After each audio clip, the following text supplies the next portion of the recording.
Hi everyone, my name is Phil and welcome to Phil Does 3D.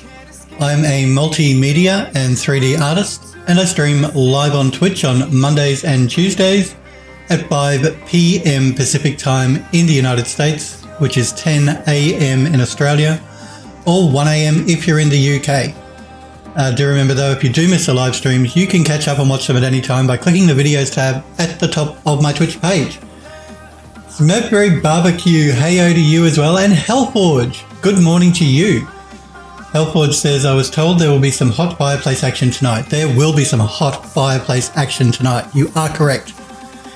We are continuing working on the study for the House in the Hollow game, which you can wishlist right now on Steam. Just click the graphic in my panels below my stream or type !Steam in Twitch chat to get a link to the Steam store page. Welcome back, Smurfberry says. You talking to me? You talking to me? Smurfberry. So yeah, we're going to do some hot fireplace action in 3D Studio Max. We're going to texture it up. We're going to UV map it in Rhizome UV. And we're going to texture it up in Substance Painter. That's the plan anyway. So yesterday we were working on the desk clock for the study. Today we're going to work on the fireplace. So let's jump into Max and have a look at what we're going to be doing. So this is the fireplace we are going to texture up. Now, as I mentioned yesterday, there are two separate rooms in the building. One is the study, the other one is going to be a sitting room. Both of those rooms have a fireplace. Now, my initial plan was to have two separate types of fireplaces in each room, but we may have to stick to using this same fireplace in both rooms, simply because the game is starting to get a lot of assets, and it could cause problems if I try and push it too much further, because we still have the attic to do, the kitchen to do, and the basement to do. So I don't want to try and overload the program with a lot of different assets, just for memory concerns and things like that, because we want people to be able to play the game that don't have cards that have like 11 gigabytes of graphics memory.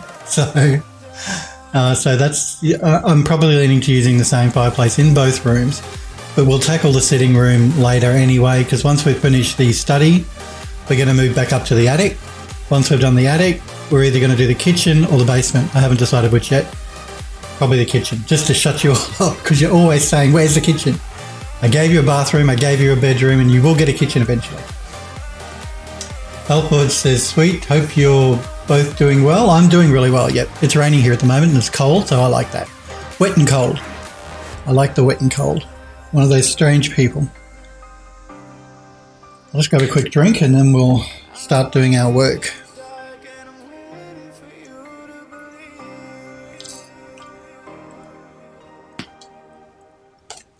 Okay, I hope you're doing well as well, Hellforge and Smurfberry, and anyone else that's watching. Alright, let's start UV mapping this beast up, I think. Hail Hydrate, that's right. And actually, I have added a few more viewer rewards to the rewards thingy.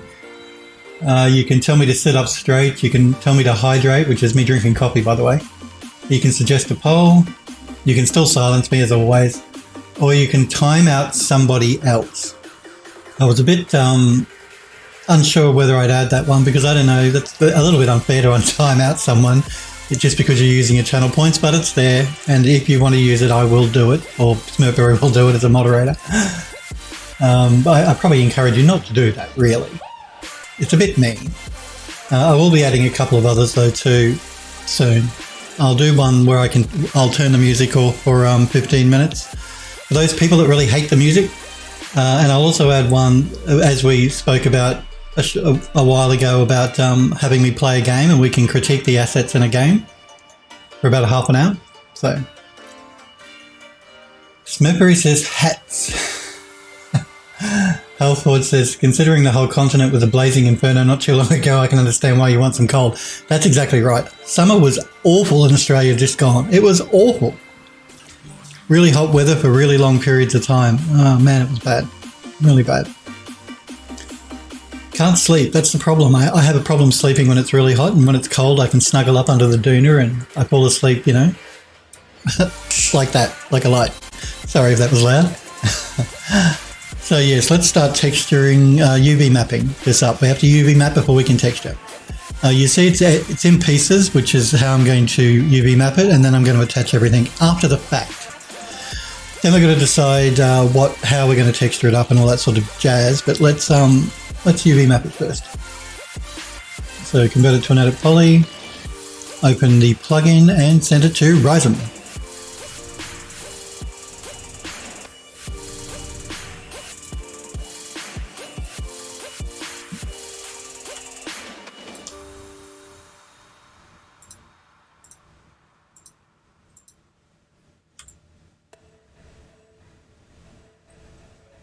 Should be good. Let's send it back.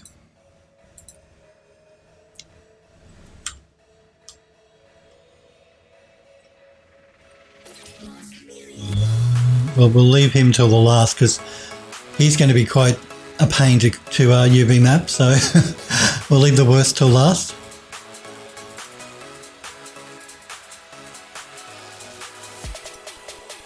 Whoop, must be an edit poly to send it over with the plugin.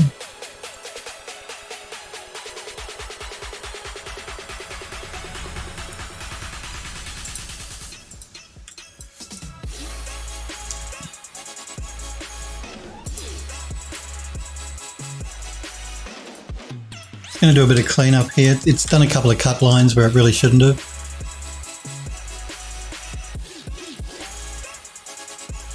Let me undo that for a minute. My phone's going off in the background. My apologies for any noise you guys can hear.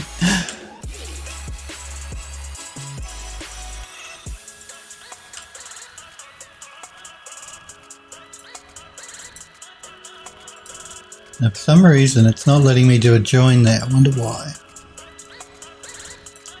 Why?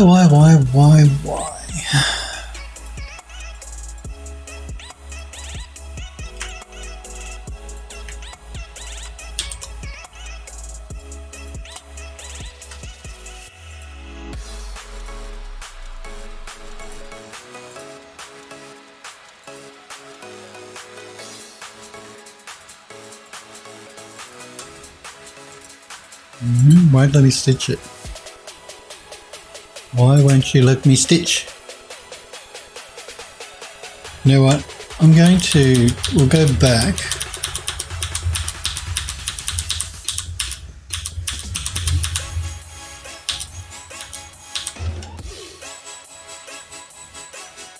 And we'll see if one of these other unwraps will do a better job. You see, it looks like what the problem is, it looks like we're going to jump out of Rhizome. I'm going to look at this asset in Max to see what exactly is going on. It's a simple asset, it should not be a problem. What I'm going to do is I'm going to throw down and remove UVW's modifier.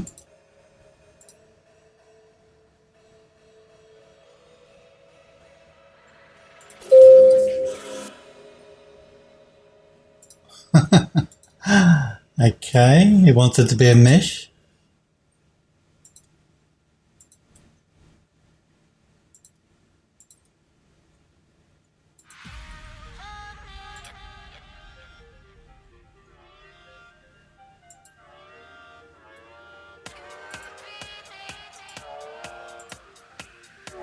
Let's send it back over again.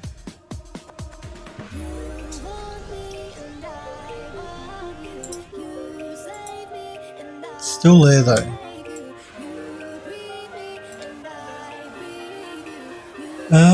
Hellforge says, did you sculpt the details for this? I've always been really into Gothic architecture, but one reason why I've been a bit hesitant to dive face first into making it is all the small ornamental stuff that have incorporated in the overall design. I've had this question before. All of that ornamental stuff that you see in the models, I have a library of all different types of swirly bits and all that sort of thing, and I use the library. So basically, I don't remake all the swirly bits by hand. I have a library of a couple of hundred different types of swirly pieces and corner pieces and all that sort of thing, and I use that. It's like what do they call it? Kit bash. It's like a kit bash kit that I use, and that saves a huge amount of time. I have that because of all the architecture work I do for the Archviz studio. So that's the best way to do it, I found.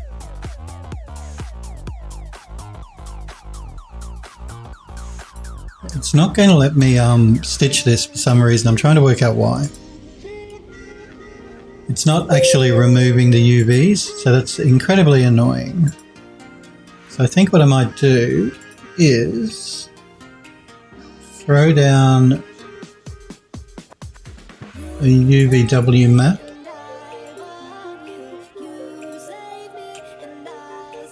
Okay, that's probably part of the reason there. Okay. Let's reset the pivot. Let's also reset the X-form.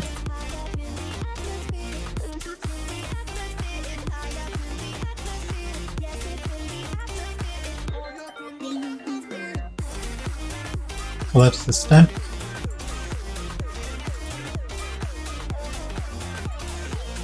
So now we can see it here in the unwrap. I'm just going to jump into the max modifier. I'm going to do a flatten mapping.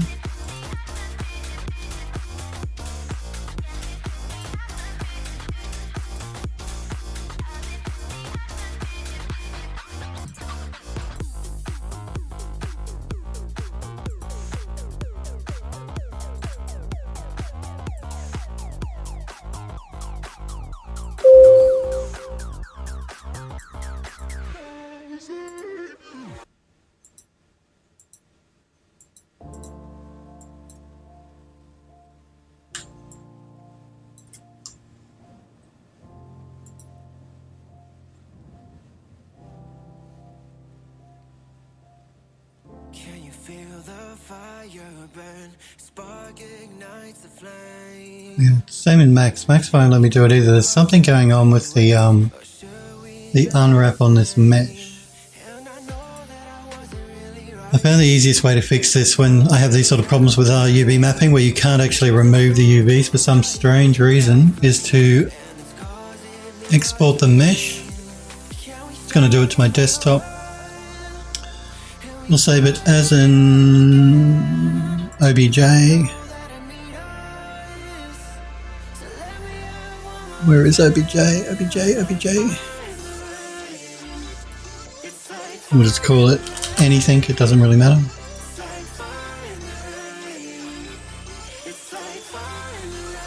Now we're going to import.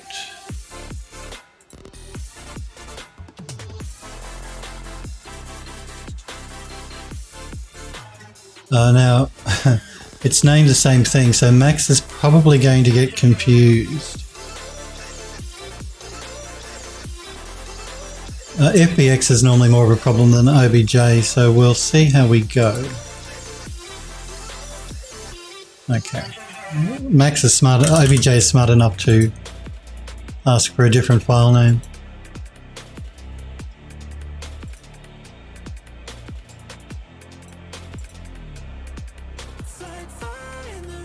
Okay, that's the original.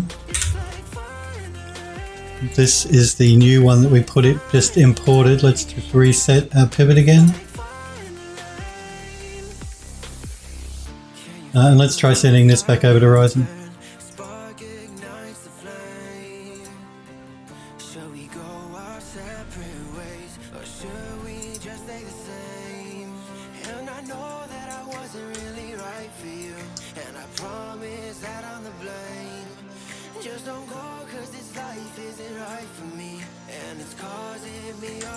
And now we're okay. So yeah, generally I found with UVW mapping, sometimes it can be a pain to get rid of it. There's actually another way that you could do it, which we might try for the next piece, because the next piece on the other side is going to have the problem as well. So export the model as an OBJ, which clears the UVs, re-import it. It puts it back in the same spot as where the exported piece was, and you're good to go. But let's send that back to Max. But we have this piece over here, which is the same piece again, and it's going to have the same problems with the UVs. So what we can do is, I'm going to convert it to an edit poly. I'm going to go into the channel info, and you see it has UV mapping here. I'm going to clear that. So now let's try sending this piece over to Ryzen.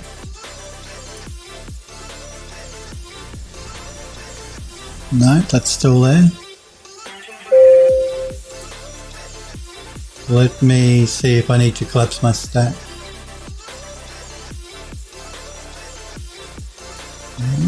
Channel info. It redid the mapping again. Let's clear it. Let's collapse the stack. And let's try setting it back. It's still done, it's still there. So yeah, generally the best way is to export and re-import.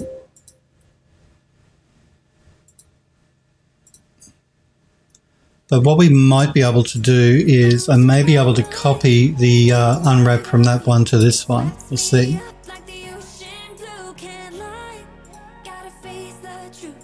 No, this one is, won't let me. Okay. Okay, it wants to be difficult. We'll just do it the same way again. Just export selected as the OBJ.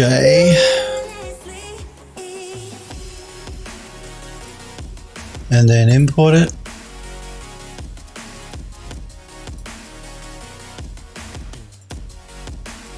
Get it to rename it.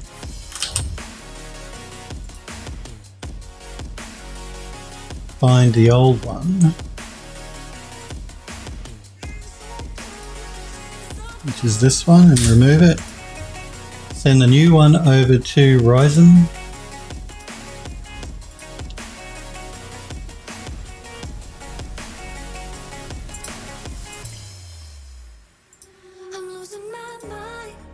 And we're good. Send it back. Okay.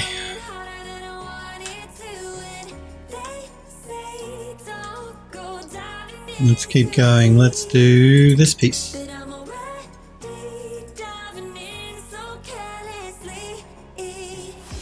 So yeah, to answer your question, Hellforge, I have a library of all different bits and pieces that I use and reuse. You can buy like kit bash pieces as well if you don't want to do it all by hand.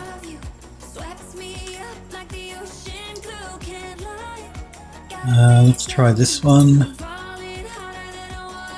That one's not too good. Let's try this one. That one's better. We are getting a little bit of stretching happening here, that slight reddish tint. We could try optimizing, and that'll get rid of that bit of a red tint there. Let's send that back to max. Okay, let's work our way up. Hellforge says it really does speed up the process if you have a kit bash. Yeah, it does. A kit bash library. It certainly does. Smokeberry says you got to go AFK for a little bit. No problem. Hellforge says, have you tried using Marmoset Toolbag? No, look, I know Smurfery actually uses Marmoset, I think. And a couple of the other guys and girls that jump into my chat do as well. It's very good, Marmoset. Not bagging it at all, but I don't tend to use it, no. If I need to do any beauty renders and stuff, I generally use V-Ray and 3D Studio Max to do all my beauty stuff.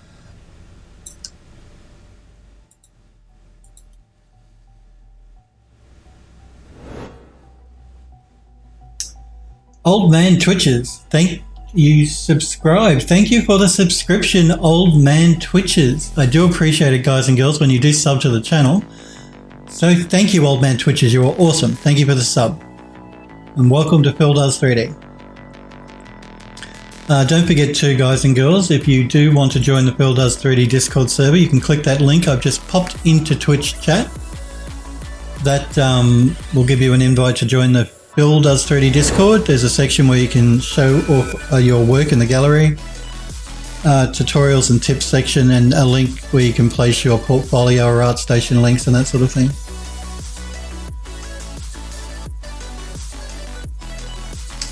Because only subs can post links in my Twitch chat, but everyone can post links on Discord.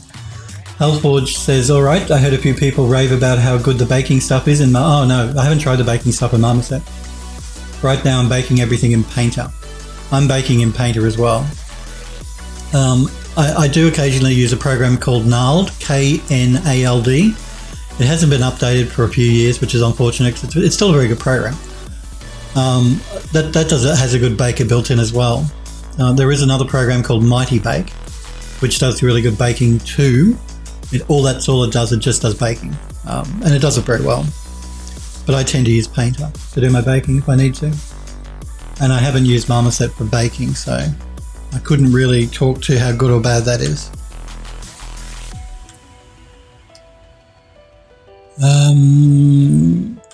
Let's keep going with this piece.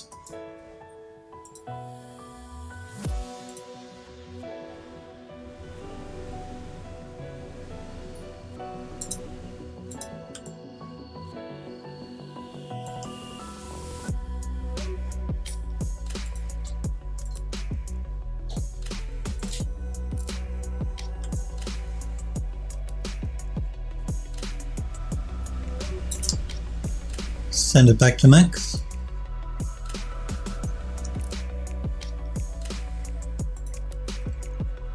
Okay, let's do this piece.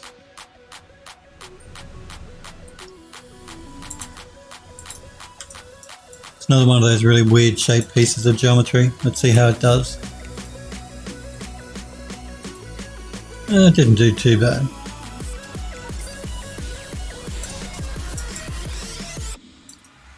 Send it back to Max.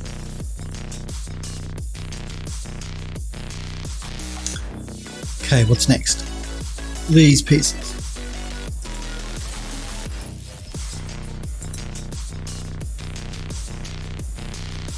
But if you do try Marmoset Hellforge, let us know how you like it, the baking in Marmoset.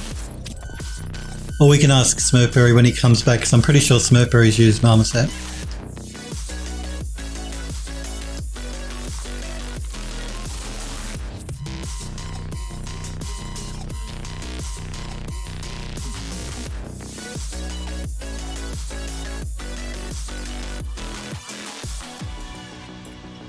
And now again, it's sort of, I don't like how it's done this UV map. These are cylinders, and you see how many cut lines it's put along the sides?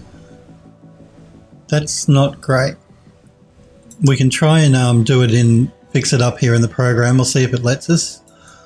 Or if we're going to have those problems we had. Yeah, we're having the same problem where we can't stitch them. So I'm going to jump back into Max again, not send that back. We're going to go into isolation mode so we can just concentrate on those pieces of geometry. Now, I think part of the problem might be because we've got 4 separate pieces, and sometimes Rhizome can get confused if it's not like a single piece of geometry. Jake? Jake East? Hello, what are you making for? What are you making for what? Hi Jake, good to see you. Welcome to Phil Does 3D. I am making a fireplace. And it's for a game called The House in the Hollow. If you look below my stream, in my panels, there's a little graphic that says wishlist The House in the Hollow on Steam. If you click that, or Hellforge put the Steam link in. If you click the link that Nightbot just put in, that Hellforge just brought up, it's for a game that I'm working on. I'm working with a game studio, but yeah, that's the game. And this is one of the assets for the study for that game.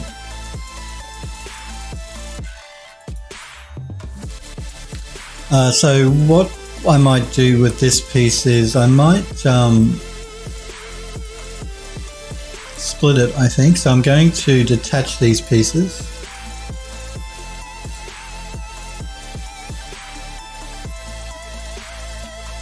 Temporarily.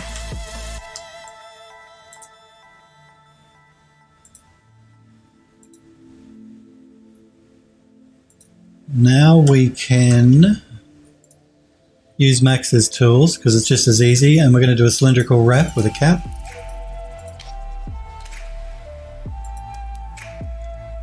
And I'm just going to copy that modifier to the others. Just quicker and easier.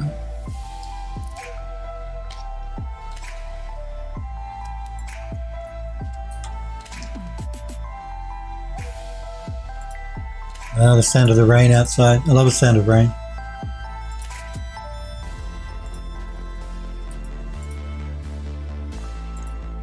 Good. Let's keep going. I've done that. I've done those. Let's do this.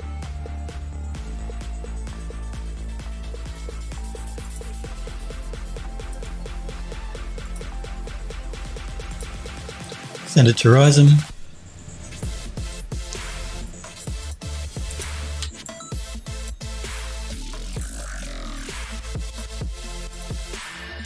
Unwrap it.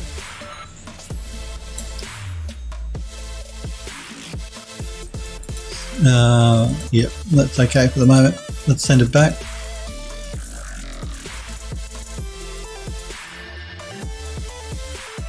And then we've got this piece here, which is going to be a problem to unwrap. I can tell you that already, because it's such a weird shape.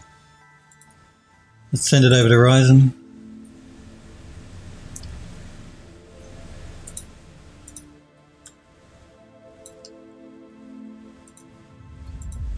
Yeah, it's one piece, unfortunately. Okay, let's see how the program does. Not great.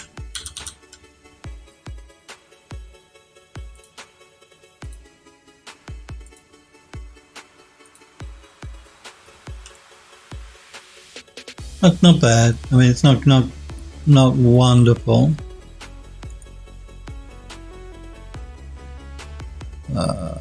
Let's see if we can do a little bit of cleanup.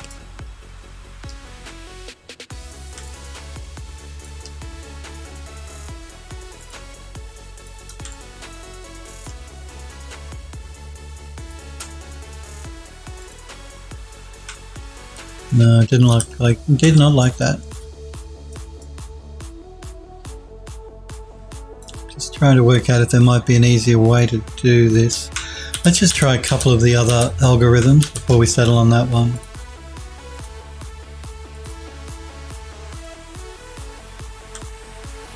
Yeah, no, don't like that.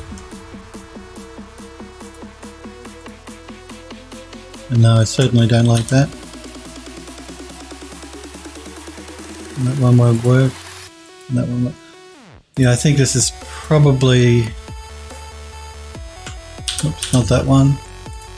Probably the best unwrap we're going to get from it.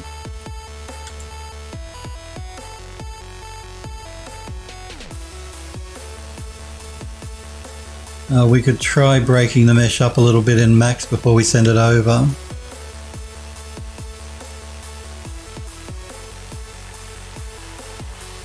But I think considering where it's going to go on the fireplace, I don't think we should be too worried about the seam lines. It added a few more seam lines than it really needed. I think that's the problem.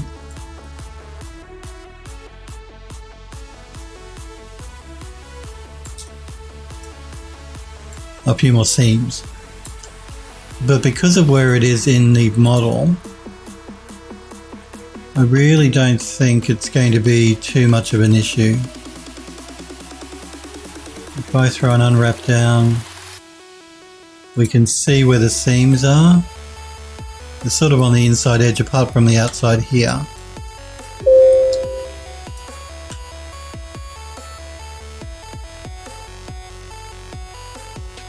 Just don't think that we're going to get a very good result with any of the other tools. Tell you what, let's remove Rhizom's unwrap that we just did. Let's go into isolation mode. And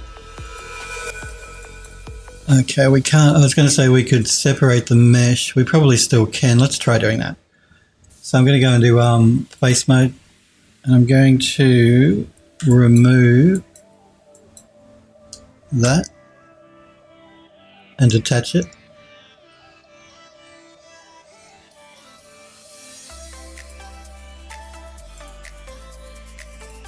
Now we're going to just send this bit over to Ryzen.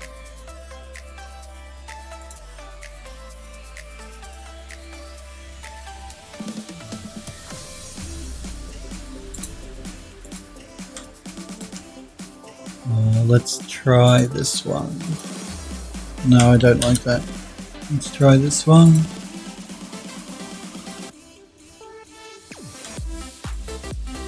What we might do is we might split the mesh up a little bit, so we'll give the program a bit of a hand.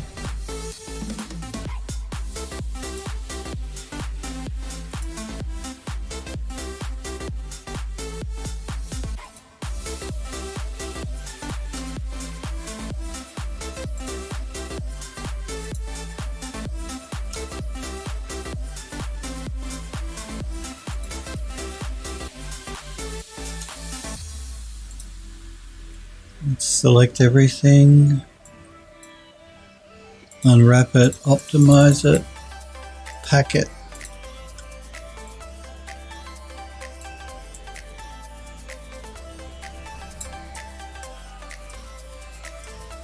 Yeah, Rhizom's really made a bit of a mess of this. I'm going to do it by hand inside of Rhizom though. I'm just going to go back to where we were by hitting Control Z.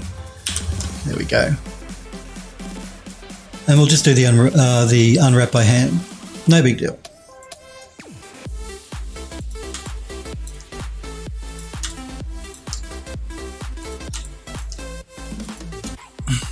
Cut.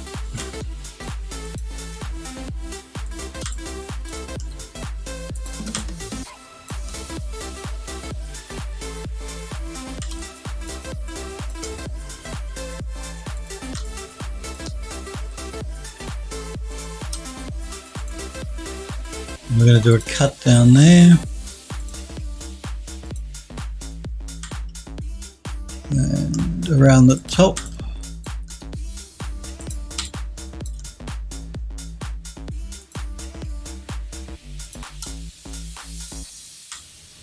And the bottom.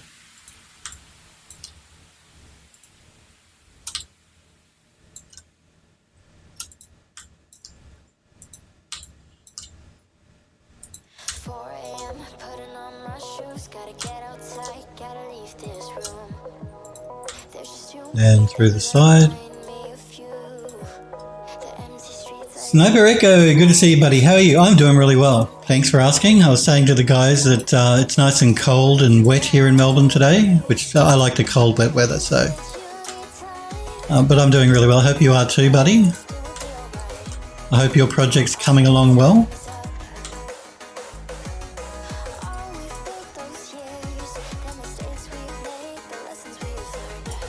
We're doing it the hard way in Rhizom here and having to do the cuts by hand because Rhizom's having a real problem trying to do an automatic unwrap on this object.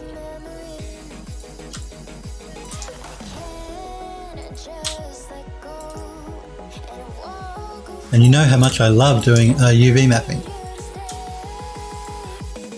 Just love it so much.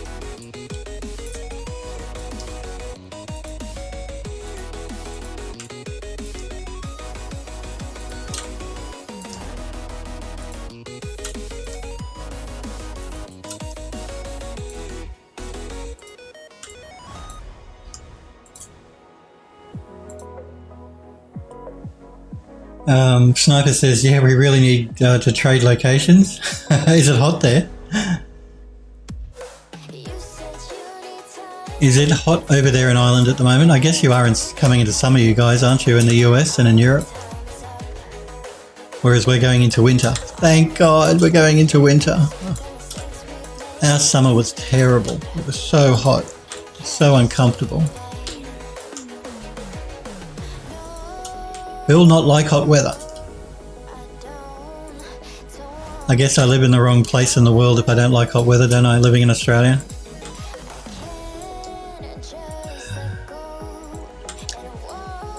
You guys know I want to live where it snows. I love snow. We don't get snow where I live here in Melbourne, unfortunately. No snow. I mean, you know, if you like going to the beach, then it's a wonderful place to live. But if you like cold weather, then maybe not so much.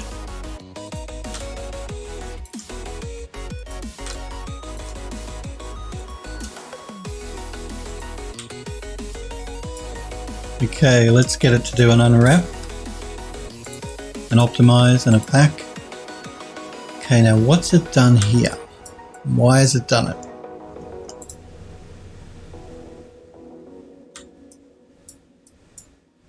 My unwrapping should be perfect. Why is it not perfect? I don't see an issue. Why are you being difficult?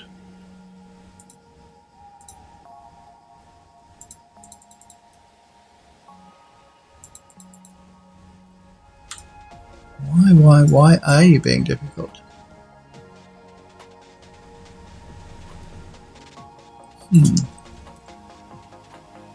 Sniper says, no, Phil, it's never hot, it's cold all the time. Well, that sounds good. You'll gladly trade? I'll trade with you. If it's cold all the time, that sounds perfect to me. Now, why is it doing this? That unwrap should be perfect. Yet, the software is having a real issue. I wonder if it's another one of those funny meshes. It shouldn't be though. Why?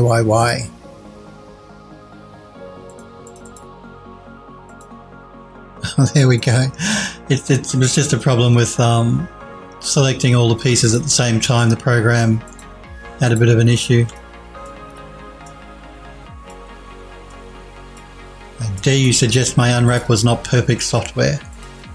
I know my unwrap was perfect.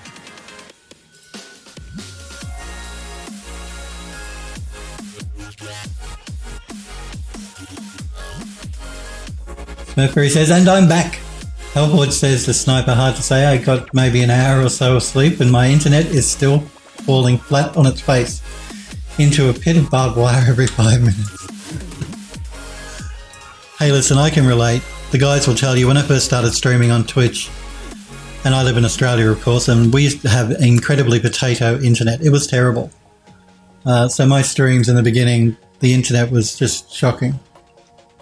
I think I was streaming at 1,000 kilobits a second. I stream at 6,000 kilobits a second now, but 1,000 kilobits a second is like bare minimum to try and stream on Twitch, and even then you can only really stream at 720p at best. So yeah, I know what bad internet's like. Thankfully now they're rolling out the national broadband network in this country, and that's what I'm connected to, and it's pretty good. Okay, let's send that back to Max. And now we can try and work on this piece here. So let's send that over to Ryzen.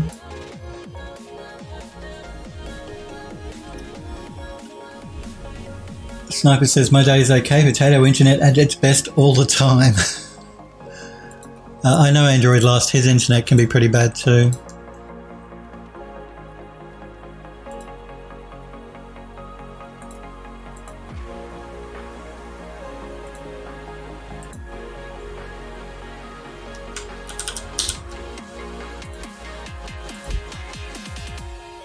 Nope, that one's not going to work. That one's not going to do what I want it to do. This one will work for us though. You see how it gives it a better result if it has less to have to actually worry about, the program to worry about. So again, if you're working with a mesh that's a really weird shape, try and split the mesh up a little bit, particularly if you're using Ryzen and their automated AI unwrapping tool. Try and break the mesh up a little bit, and it'll help the program to give you a better result in the end.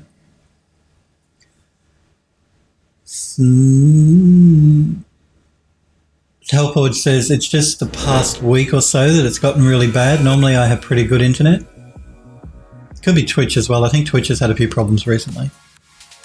Let's send that back to Max. So it might not be your internet, it could be Twitch on Twitch's end. Because Twitch can be twitchy sometimes. Sniper says, sometimes my speed is so slow I have to watch YouTube on VHS.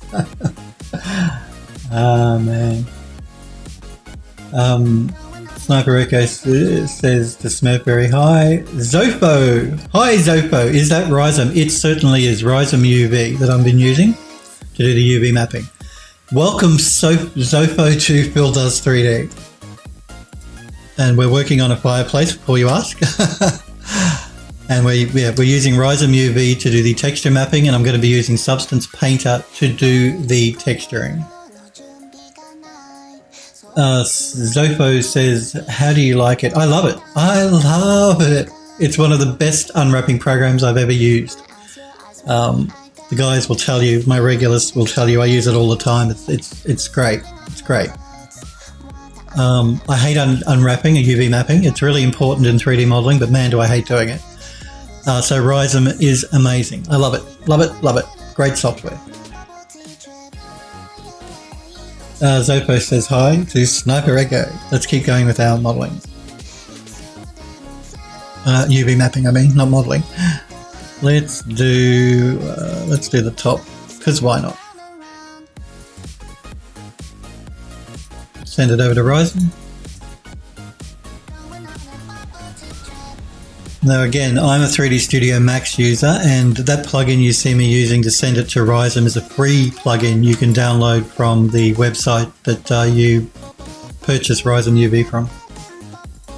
Rhizome comes on a subscription model like everything else now.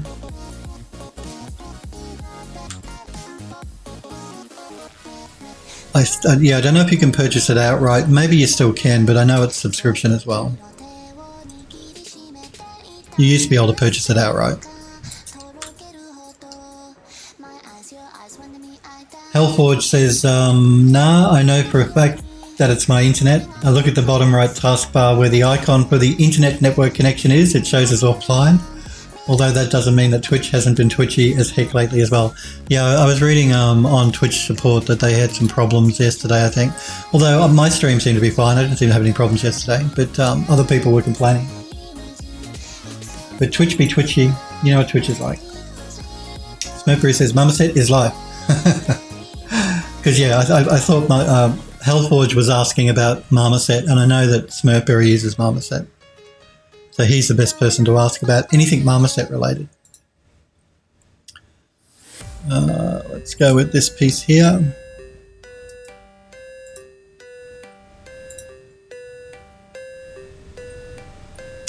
And I'm using Rhizome Virtual Spaces. So it comes in two flavors, Virtual Spaces and Real Spaces.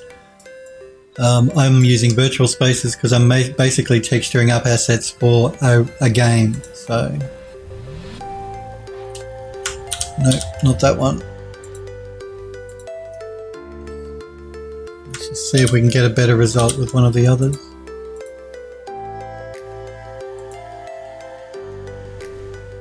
The more complex the mesh, the longer it takes it to try and work out an unwrap, which is fair enough. No, not that one.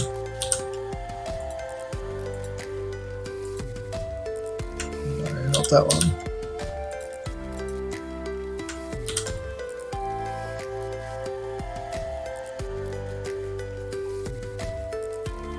Virtual spaces noted. That's right, Sniper Echo. Not real spaces, we're using virtual spaces.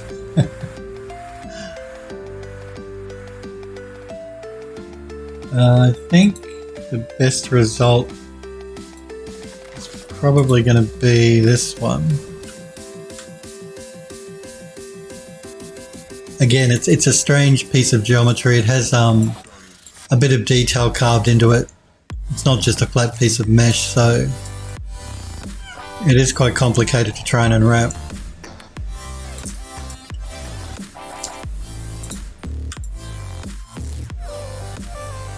We're getting a little stretching here. We can try and do an optimize on the mesh to get rid of that. And that should work for what we want. Let's send that back to Max.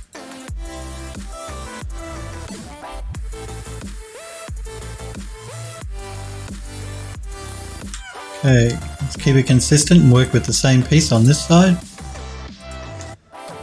Unfortunately, I don't think I can copy and paste the unwrap between them. We'll try, we'll see how we go.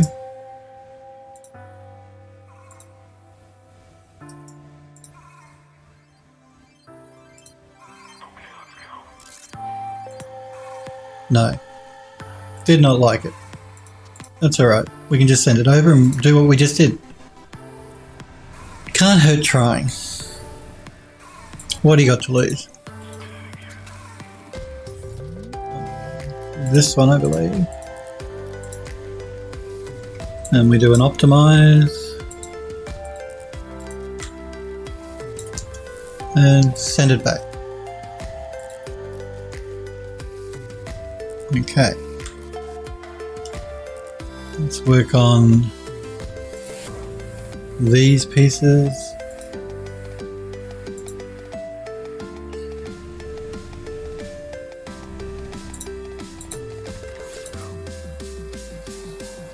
Looks like we'll see how it goes.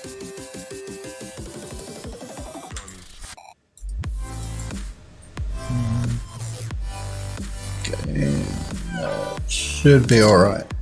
It's a very small piece of geometry. Should be fine. Let's do the same on this side.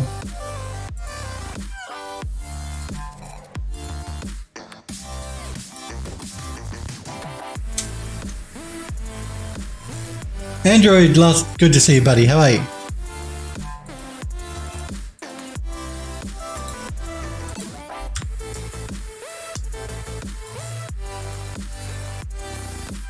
Okay, let's keep going. Again, this is one of those really weird pieces of geometry, so we'll see how the program handles it. Send it over to Ryzen. Time slipped by again, Android Lust. No problem.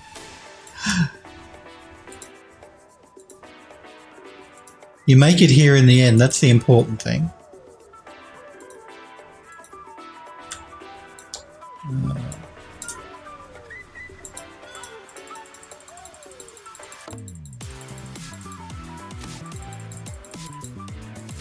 I mean, it's not terrible. We're getting a bit of stretching here. We can try.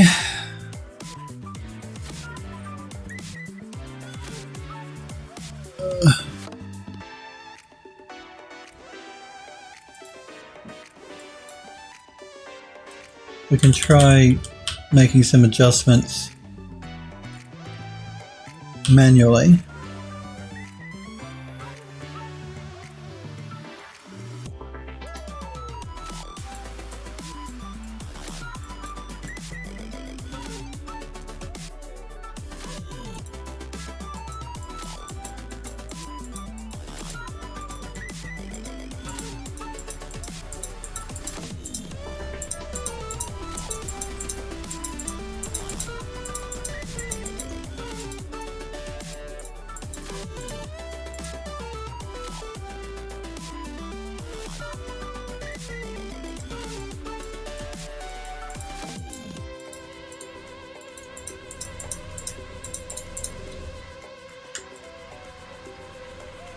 Again, we're getting a little stretching, but I think we can live with that. Because of the weird shape of the mesh. Let's send that back to max. And do the one on the other side.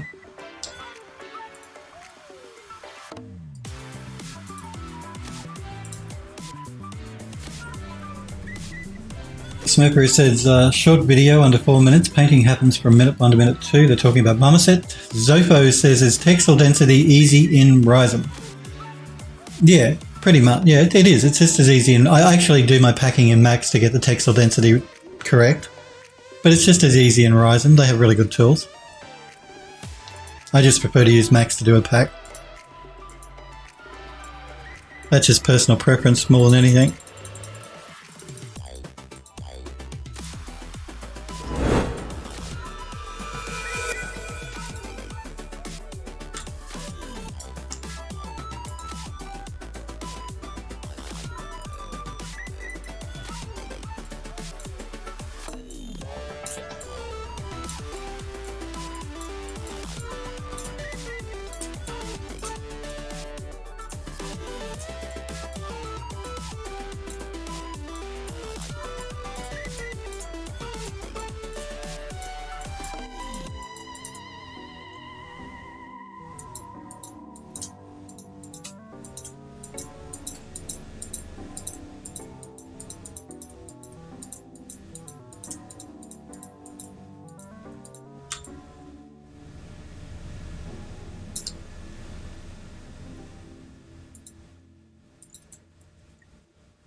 Sniper says, I've found it's harder to unwrap a simple mesh than a complex one quite often. And sometimes.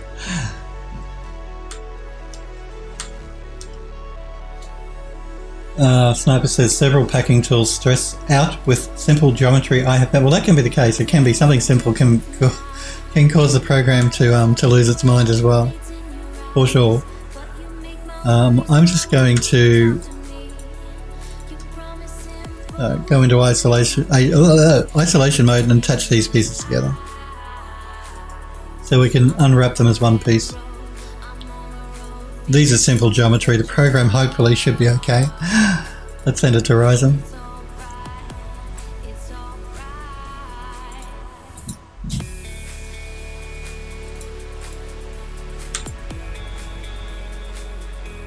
Again, a lot of cut lines, but that's okay. These are really tiny pieces of geometry, and they're going to be textured up either as a metal or a wood, so that should be fine. We're not putting a pattern on it.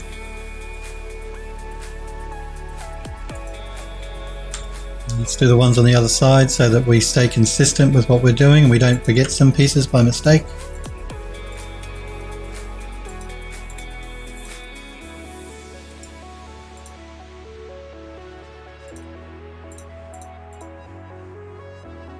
And yes, for anyone asking, I am using Max 2021. The new version of Max that they released, Autodesk released a short while ago.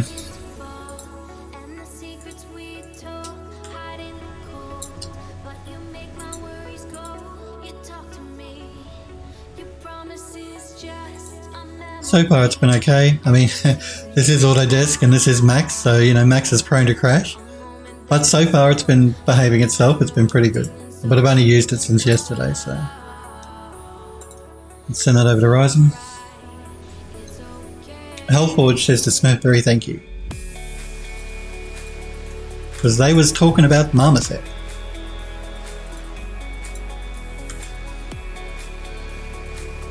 Should be fine. Let's send that back. I'm not sure if Smurfberry uses Marmoset or not. Not Smurfberry. Yeah, I call Sniper Echo Smurfberry and Smurfberry Sniper Echo. I'm not sure if Sniper Echo has used Marmoset or not.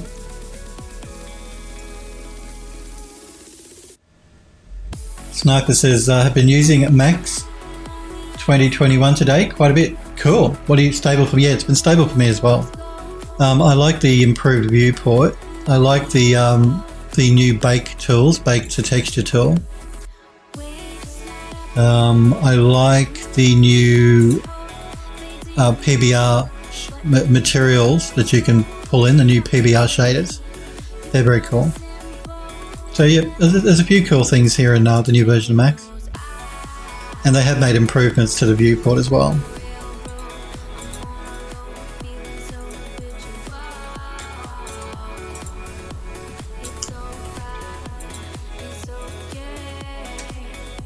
And remember, if you have a student email address, you can get a free 1-year license to the fully functional version of Max just by registering on the educational portal on Autodesk. It's the same software that you buy or rent or subscribe to.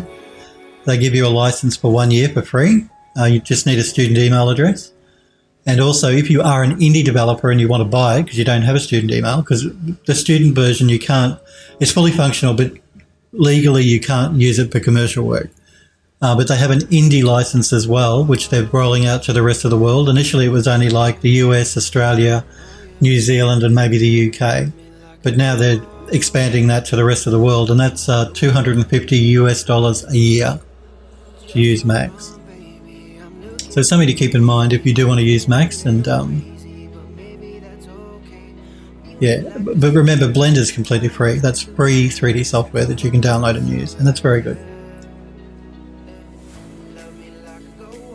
Sniper says to Smurfberry, we brothers, twins maybe. I haven't used Toolbag in a very long time. Android Lost says, not a bad... No, it's good. Look, it's good. Of Autodesk. If you're a student, you get it to use for free for a year. I give you a license, a serial number, and that you enter in, and it's the same software everybody else uses. Just you're getting it for free, and you can't use it commercially. Well, you're not supposed to, so remember that. But if you are an indie developer and you have an income of less than $100,000 a year, I believe it's 100,000. Then you can buy it for $250 a year, max. It's a good deal because max, back in the days before before this whole subscription thing that goes on now, you used to have to buy Max outright, and Max used to cost like about $6,000. I mean, that's Australian dollars. I don't know what it was in US dollars, but $6,000 Australian. So, now you can pick it up for $250 which is about 350 Australian dollars, and you can, so that's a substantial discount. So good on Autodesk for doing that. I don't often praise companies, and let's be honest, Autodesk sometimes don't deserve much praise, but that's a good thing. It's a good thing they've done. And when I say they don't deserve much praise, I just mean sometimes Macs can be a bit buggy. That's what I mean, more than anything else.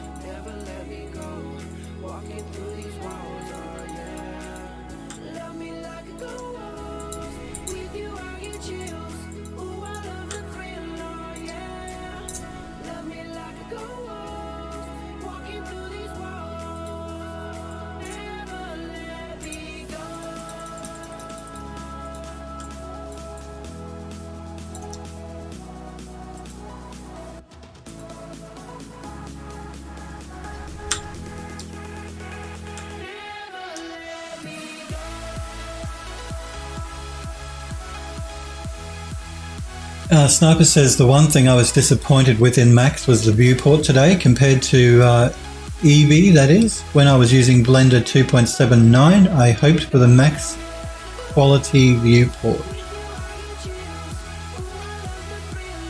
Well, so what don't you like about Max's viewport, Sniper? Max does seem more responsive. What is it you don't like about the viewport? I love Max's viewport. But do remember, you can tailor Max's viewport quite extensively. If you configure the viewports, there are a lot of options that you can actually adjust here to make it work for you the way you want it to. Now, the same here. There are more options per view preferences that you can set here as well. I love Max's viewport.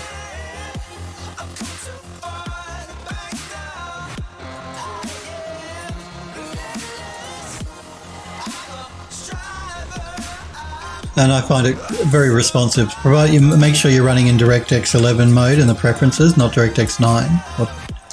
I found it to be quite responsive, quite good.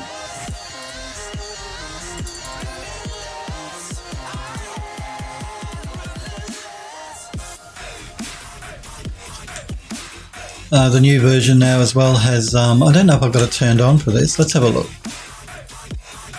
It has an improved ambient occlusion.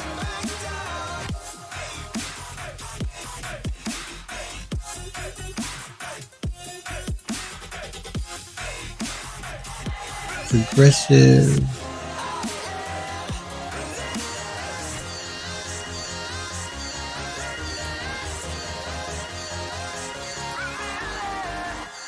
Yeah, progressive fade in and stuff, shadows. You keep it turn shadows on. I think that performance is still really good as far as Max goes. You can turn on ambient occlusion. Play with the ambient occlusion amount. So if I turn shadows off and we look at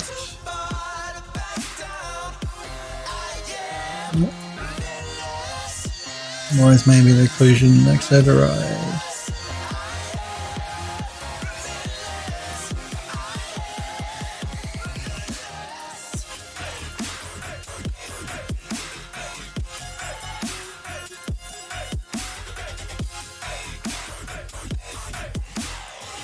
So you can pull up and down your ambient occlusion to however you like it or whatever you're working on. So yeah, I like Max's new viewport. I think it's pretty cool.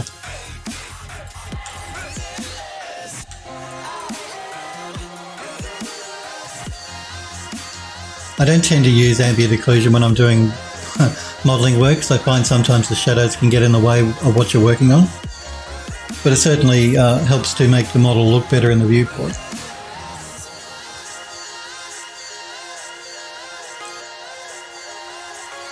Max does seem more responsive to the viewport and user interface, Sniper says, but I couldn't get the ambient occlusion to look right. Hellforge says, remember to save. Oh yes, very, very good point, Hellforge. Thank you. I'll do that in a sec.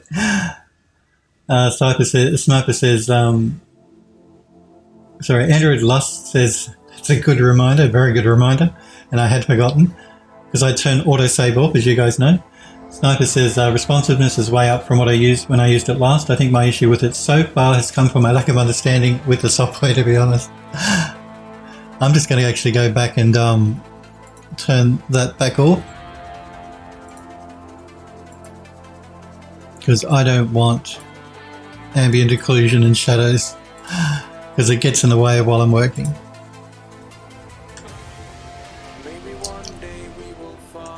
And let's do a save before we forget. Okay, so we've done those, done those, done that, done those, done those, that. I think all we really have left is the little boys on either end, little statues. I'm pretty sure I don't think we did this actually. No, we didn't. Let's send that over to Ryzen.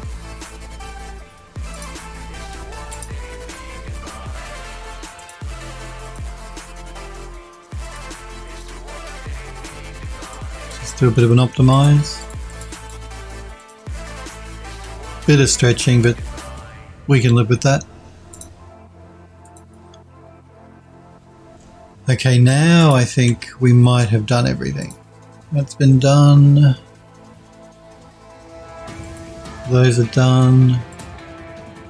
That's done. Done. Done. Done. Done, done, done, done, done.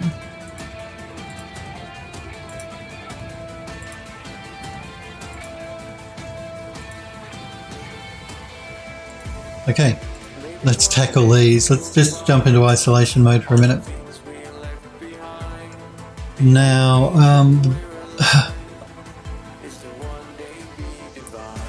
I think what I might do is I'm going to convert it to a poly. I want to see if these are separate meshes or if they're one mesh. No, they're separate. That's good. So we can actually send this over to Ryzen as it is. We don't have to break the mesh up. Let's jump back out of isolation mode and send that over to Ryzen.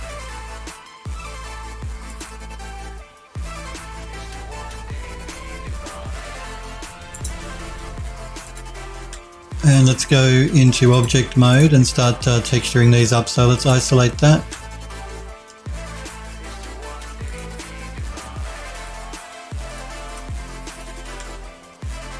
That's good.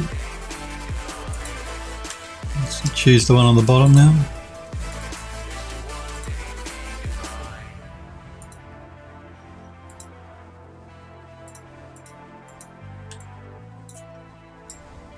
Looks good. Let's tackle this statue. The statue is going to be interesting. Let's start with the hair.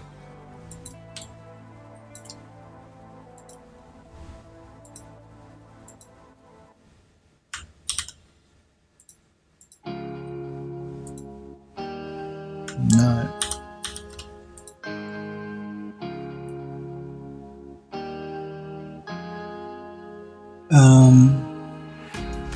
Sniper says the responsiveness is way up from when I used it last. I think I may. Oh, sorry, I'm reading it.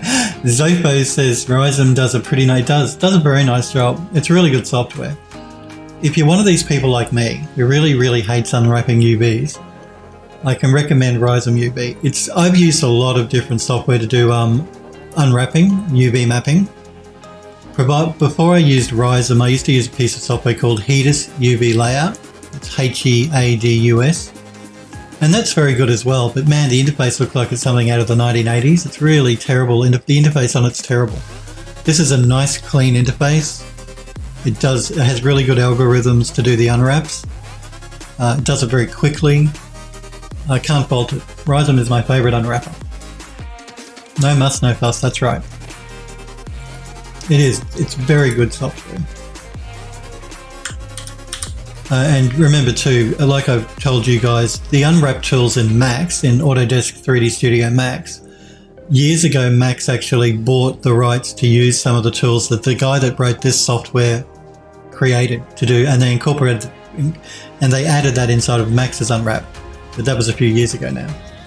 And it's not as good as this updated software that you can get from Ryzen's website.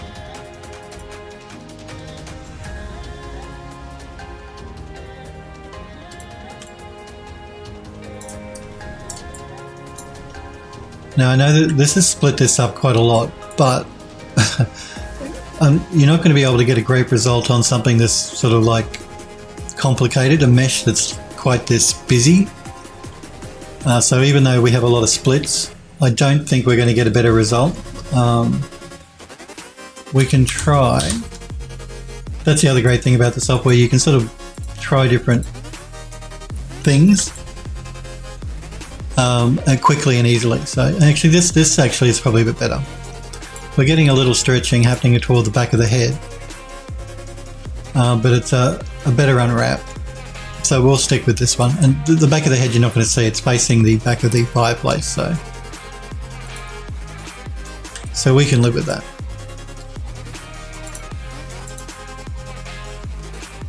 Let's do his leg first.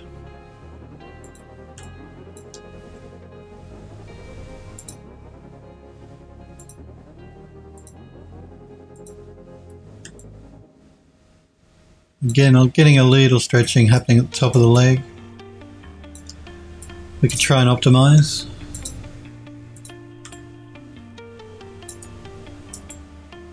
I think this should be alright. Okay, now for the rest of him.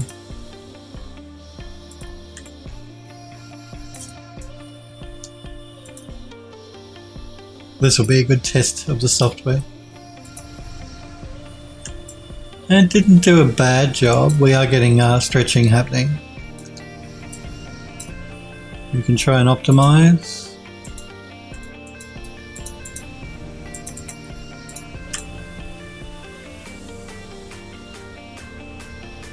Considering the weird shape of the mesh, it's done quite a good job at doing an unwrap.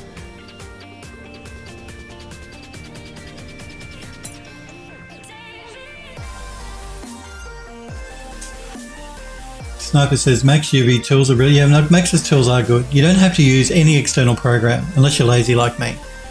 Just do it all in your 3D program, because most 3D software has pretty decent unwrap tools now. And Max's built-in unwrap tools are very good. They just take a bit longer, that's all. Zopo says, what does the red on the UV map mean? The red means that the texels are stretched. If it was blue, it would mean the texels were squashed. Now there is a tool, like I said, inside of Ryzen here that you can go into and try and smooth out some of the stretching.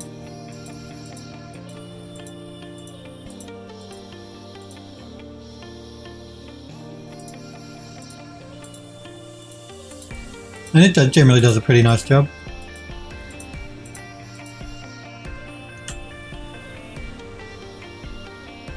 So long as it's not a deep red, the darker the red, the more that the texels are being stretched. So long as it's not a really dark red, generally you're okay. Now we do have a bit of a dark red happening just in here. But again, this is facing the back of the fireplace. We see him from the front. So the fact that we're getting a bit more stretching happening just in those texels through here, it's never going to be seen in the model. And the actual red is very light. So you see we're getting a bit of stretching happening on the texel there. But aside from that, everything else is pretty even. And the amount of stretching is only really a problem if you're going to be putting a pattern on the actual model, because the pattern will look stretched. But I have a feeling I'm going to make him either wood or stone, so it won't really be noticeable. So if we show everything, now the texel density here is different because we've mapped them as separate pieces, but we'll fix that up when we jump into 3D Studio Max. So when we jump into Max, we'll fix all of the texel density up.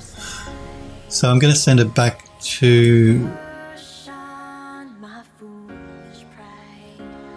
Max.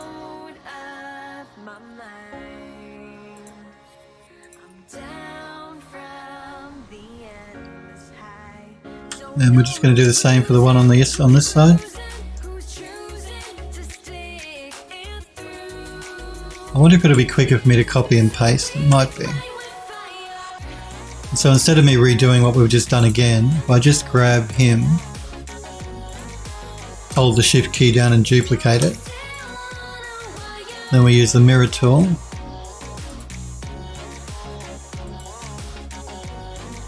And we can just put him in place of the old one. I'm just going to name this U.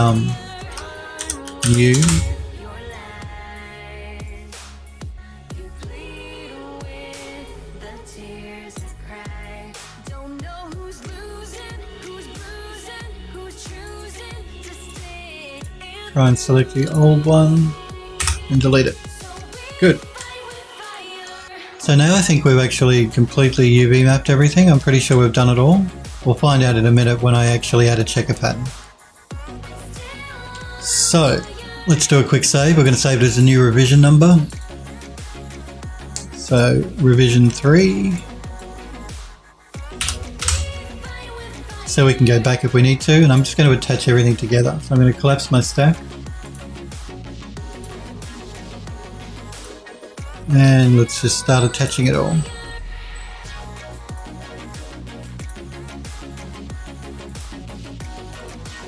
I can attach a list. I don't like to do the attach list because sometimes Max can bug out. I generally prefer to do it bit by bit. Did I do that? I don't think I actually... No, I don't think I did. I don't think I did those tops. Let's have a look. Let's stop doing our attach here for a minute. I don't think I UV mapped these little bits. No, I didn't. Let's do that real quick. Rise them. And Red says stretching. That's exactly right. It's stretching.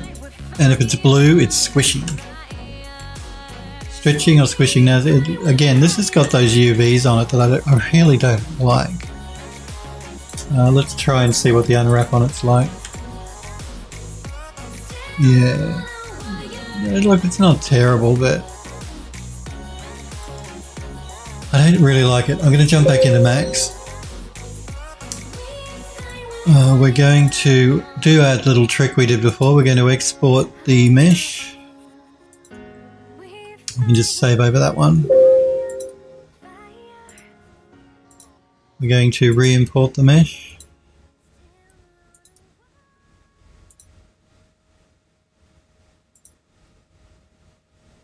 Rename it. That's the new version. Let's select the old one, which is that one. Now we can send this over to Ryzen.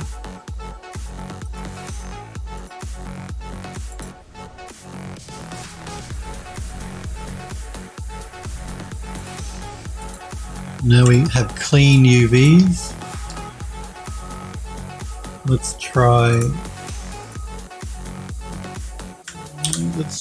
this one. No.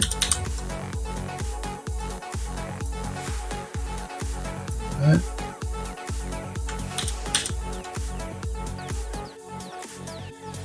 Nope.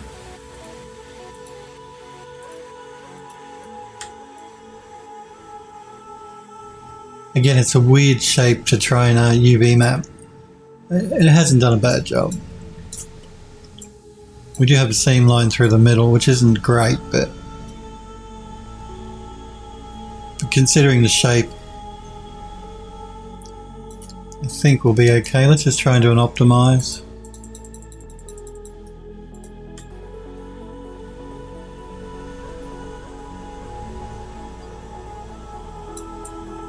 Let's send that back to Max.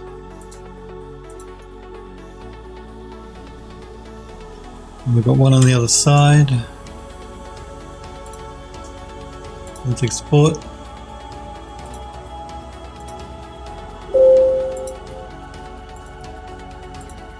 Import.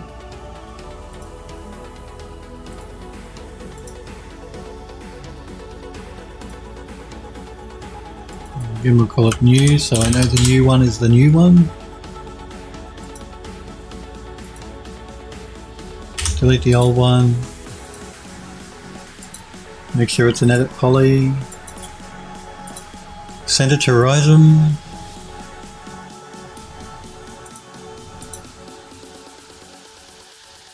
Which one did I use? I think it was this one, wasn't it?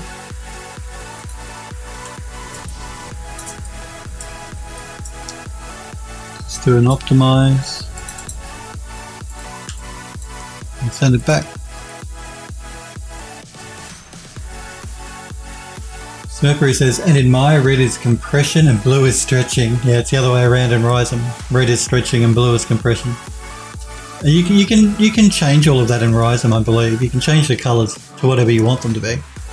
So if you want it to be more like Maya, then switch them around.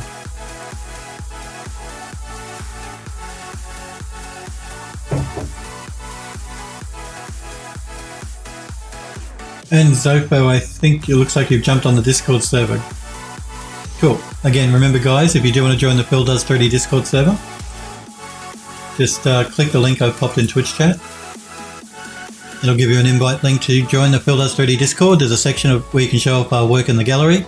Because I love looking at the work that you guys and girls are making, so please feel free to pop a link to an image of your work in the gallery. And if you want me to show it on the stream, I like to show your work on stream, but if you don't want me to show it on stream, just tell me and I won't. So I know not everyone's comfortable. There's a section where you can show off where you can link to your portfolio or your art station, and a tutorials and tips section as well. So, and if I'm not streaming, you can always probably get hold of me by sending me a message on my Discord server. Sniper says red should always be danger. I agree. Zopo says to Smurfberry, how do you turn off the red, blue and Maya? And Smurf says it's actually off by default. So there you go. So now I think we've actually finished doing all of the UV mapping. Let's just do another quick save and continue our attaching. I'm just going to select what we've and continue our attach. So we want that. We want that. That. That.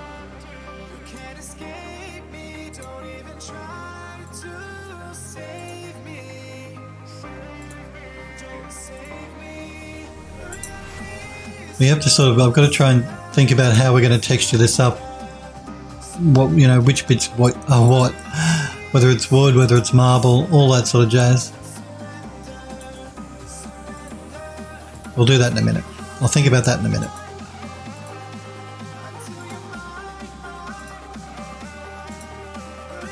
The other good thing about me doing it bit by bit instead of using the attach list is I can make, as I'm attaching them, I'm sort of checking to make sure I've actually UV mapped them. And if I come across a piece that I don't remember UV mapping, then I know I've got to UV map it.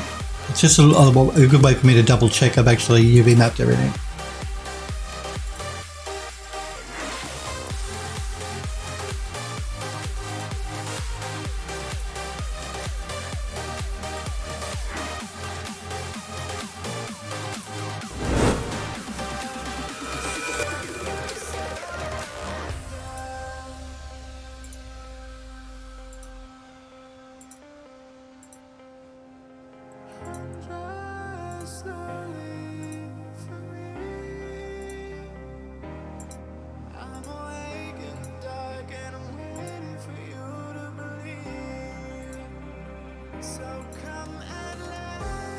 Now I think that might be everything. I can check, and that looks like there's one piece here that I haven't looked at. What is that? Oh, okay, that's that piece. Alright, let's attach that last piece.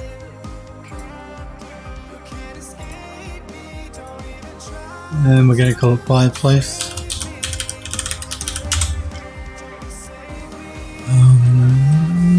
I'm going to do a reset on the export.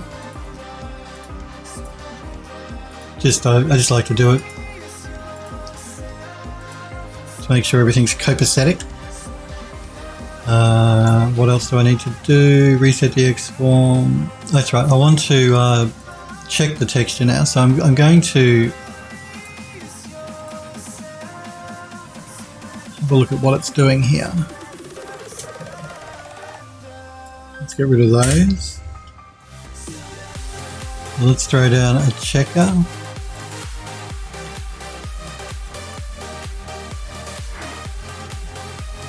This is the OSL shaders checker. I don't want that. I just want a normal checker. Max's old checker.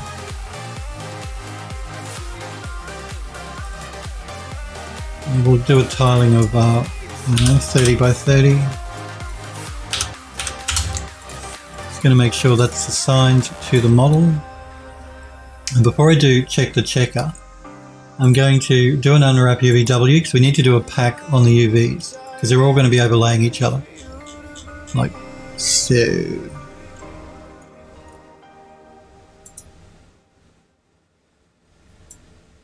Okay. Now, this is a problem I've come across with Max before.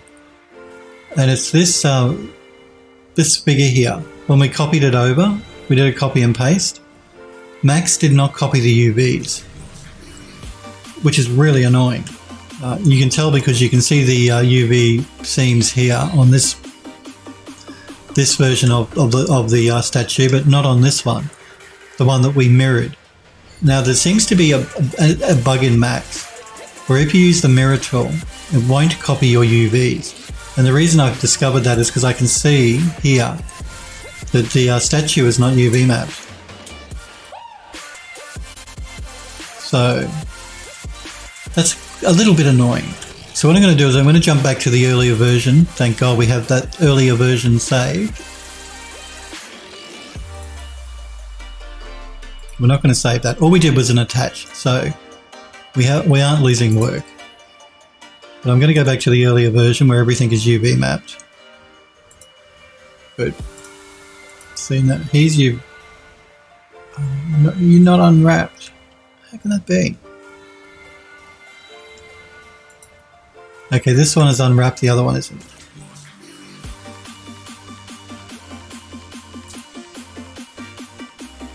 Looks like the statue isn't. What is going on here? Give me a minute.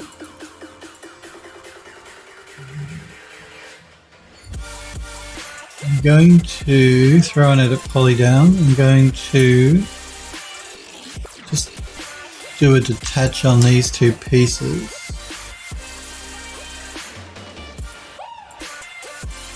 And I'm going to send this over to Ryzen.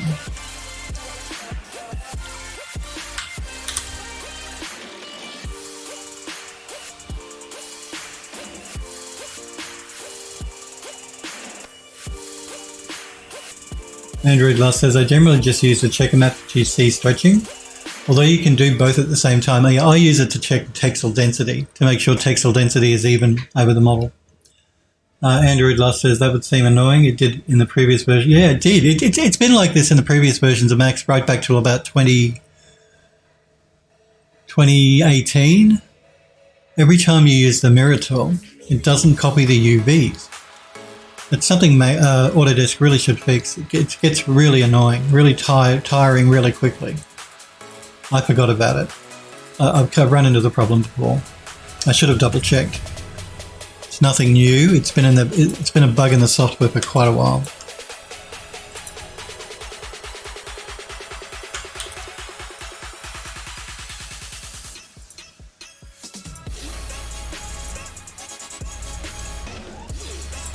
Do an optimize.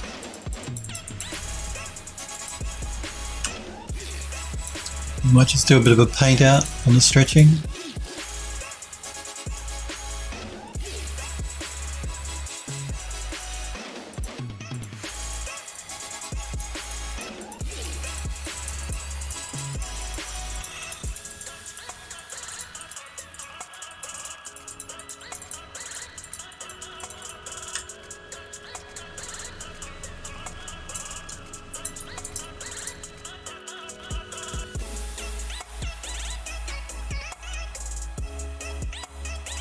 Just reducing the pressure a little bit so it's not quite as sensitive.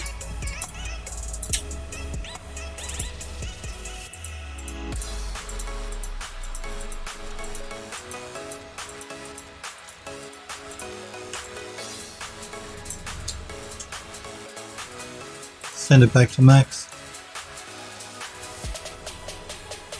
Okay, now this is what we're going to do.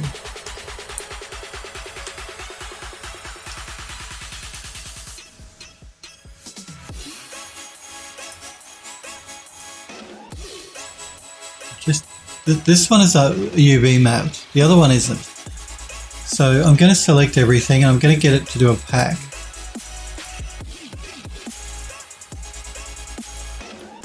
Trying to work out where is that. Oh, okay. Yeah, I can't copy the UVs because we've partially started to attach. So, okay, let's do it this way. Let us collapse our stack. Oh, the joys of UV mapping.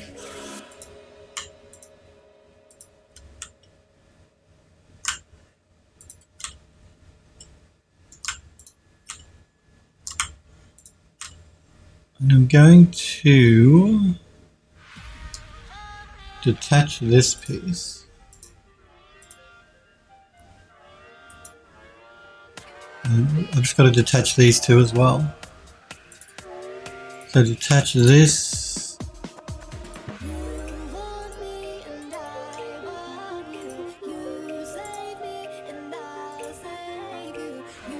And this.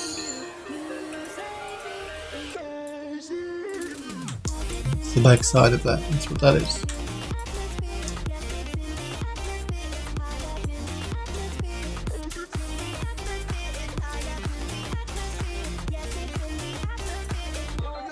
Okay, so that just leaves him.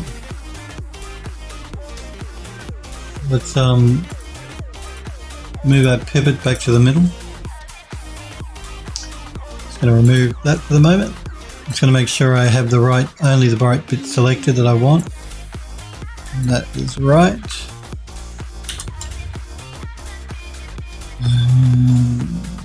Now, I'm going to throw down an unwrap UVW. We're going to get it to do a pack.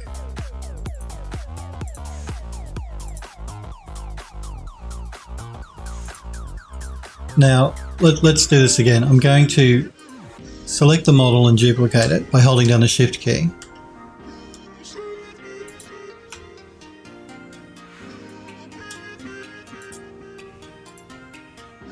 And we can see we still have our UVs, which is good. I'm going to use the mirror tool to flip it. Now it's kept our UVs. That's because I haven't unwrapped actually on the model.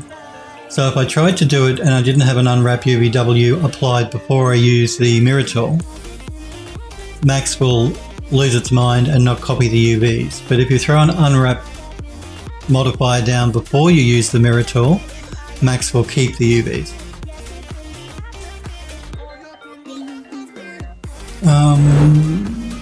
Sniper says, is there some setting in the mirror? No, there's not. Not that I'm aware of. That would fix it, no. Android Lost says, UV mapping is fun. Confusion says, hey there, how's it going? Good, how are you, Confusion? It's good to see you. So yeah, just something to bear in mind. If you're using Max and you like to use the mirror tool, which I do because I use it all the time, make sure you put an unwrap UVW modifier on the model before you actually mirror it. Otherwise Max will lose its mind. And it won't copy the UVs across. So now we can just name this new so I know which one is which. We can move it in place where the old one is.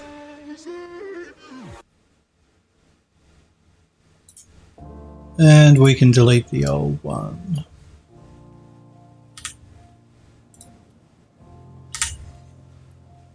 And keep our UV mapping, which is what we want. Okay. Now we should be able to attach everything together again. Third time's the charm. It's the second time, but anyway. Again, let's start doing our attach. So we've done that, that, that.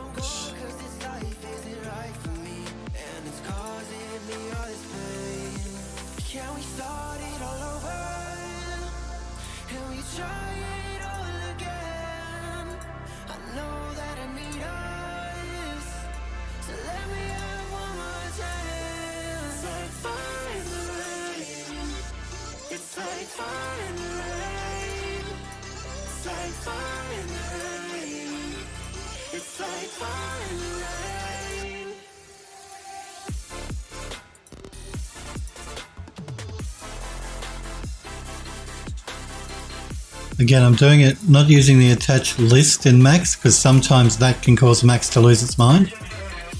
Sometimes it's fine, sometimes it's not. And I find doing it just bit by bit like this is the safest way to go. Because Max likes to be Max.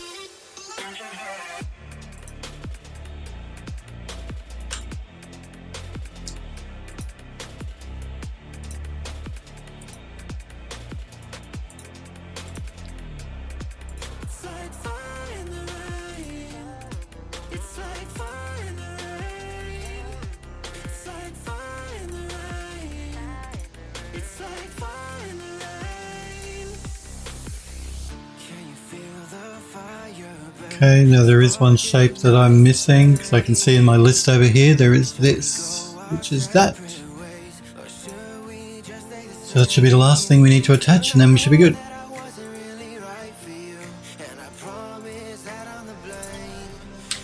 Alrighty, let's just double check by moving the asset to make sure nothing is left behind. Nothing is, so that's good. Now let's just do a reset on the X form. I'm just going to move the pivot back to the middle. Actually, I'm going to move the pivot down to the base, in the middle.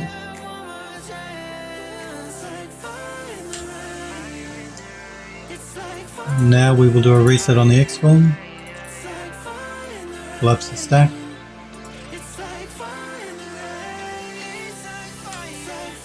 Let's do a save as a new version.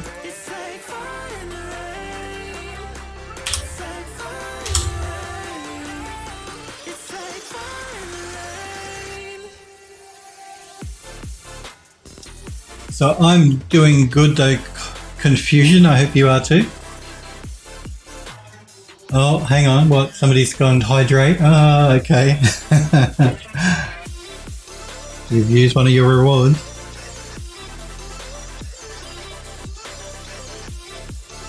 I do love coffee.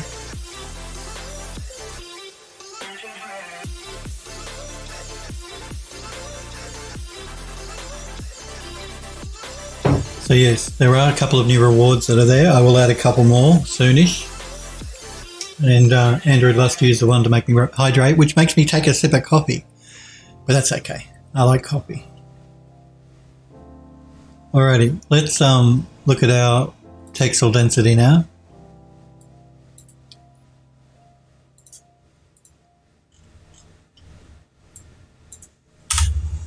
So we'll do the same thing again. I'm just going to throw in the checker pattern.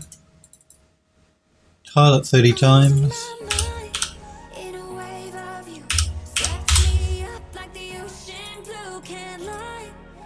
And hook it up. Now it won't be correct because we haven't done a pack. So again, you can see at the moment the textile density is not right. That's much smaller than that. And all that sort of jazz.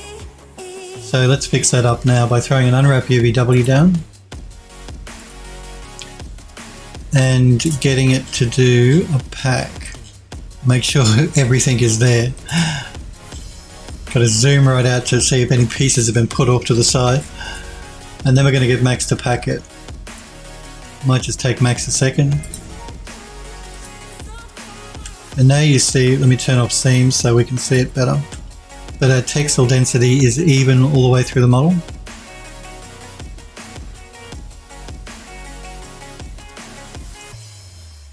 that's what we mean by textile density, in case anyone was wondering what textile density was. Okay, so let's get rid of the checker pattern now. We can do another save to make sure. Now we have to do vertex colouring before we take it into Substance Painter to texture it up. So, we're going to collapse the stack. I'm going to go into object mode, and now we have to determine how we're going to texture this up. Sniper says, have you tested the Rhizome UV textile density tools? I don't know. I don't know if I have. I'm not sure if I have, Sniper. I tend to check all that in Max, not in Rhizome. Have you tested them? What do you think of them? Have you used Rhizome? Are you using Rhizome? Now, I think for this, what we're going to do is, to begin with, I think we might make the top here marble. Because generally the tops of fireplaces, they're either wood or they're marble. And I think maybe if we have that marble, it might look interesting. So let's make that vertex colour a blue. Alright, now I think the statues here, I want him to be wood. I want the sides and the front to be a wood. But I want them to be a darker wood than here. So I'm going to separate the actual statue himself as his own vertex colour. And we'll make that an aqua. I want the base and the top also to be a wood, but to be their own wood colour, and we'll make that pink. So let's do the same on this side so we stay consistent. So this one. Should have done them both at the same time, shouldn't I? We want these to be a pink.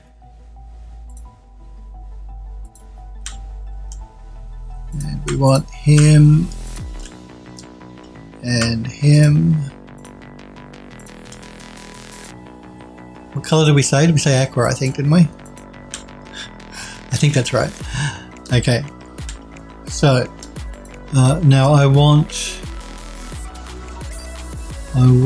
those to be wood, and I want these to be metal. Not that. Ah, come on.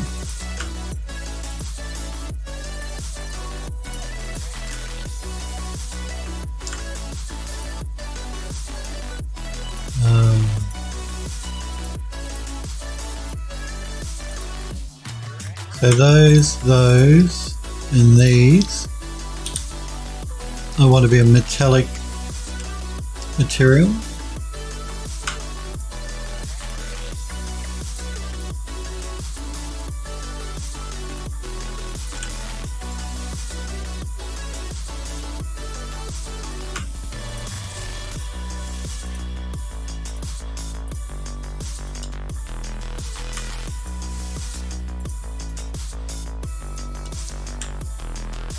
So let's make them a yellow.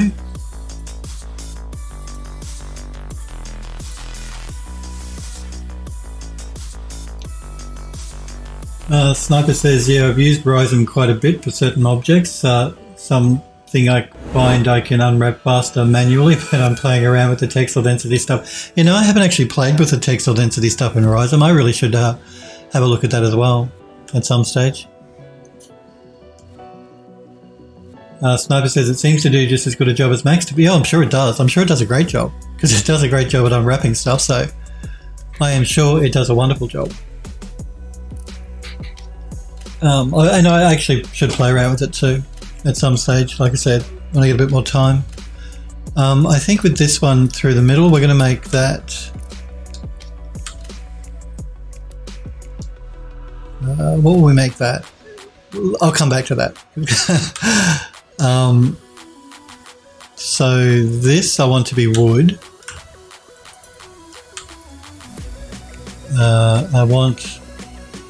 I've sort of got to try and imagine in my head what it's going to look like. I want the bases, I think.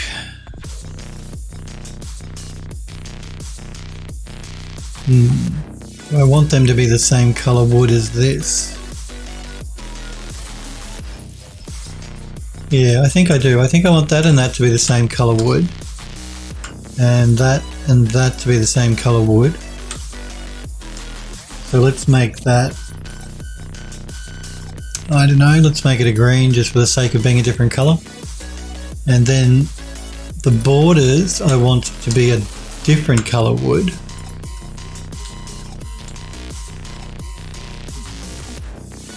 Sniper says the settings are under the layouts tab. I will check it out when I get a bit more time. So those I want to be a different wood, and this I want to be the same wood as those. Yeah. So let's make that. Let's make that. Let's make it an orangey colour. Okay. So now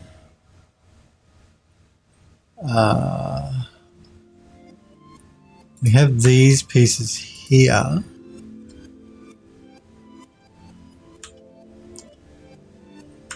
What could they might be nice if they're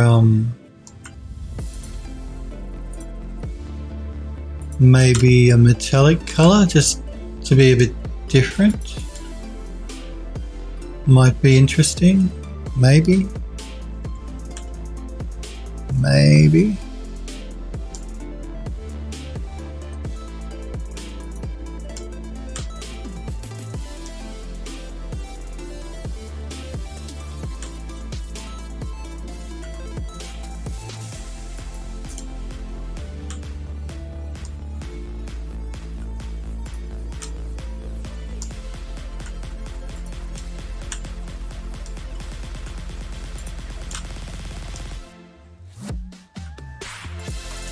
So if we make those a metal,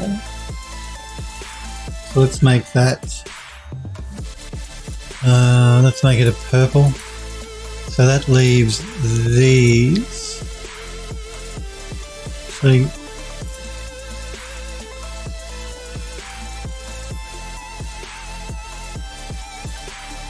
we might make that the same. We might make that a metal as well, because that might look really interesting. If we have metal here, wood here, and then we have a metal here.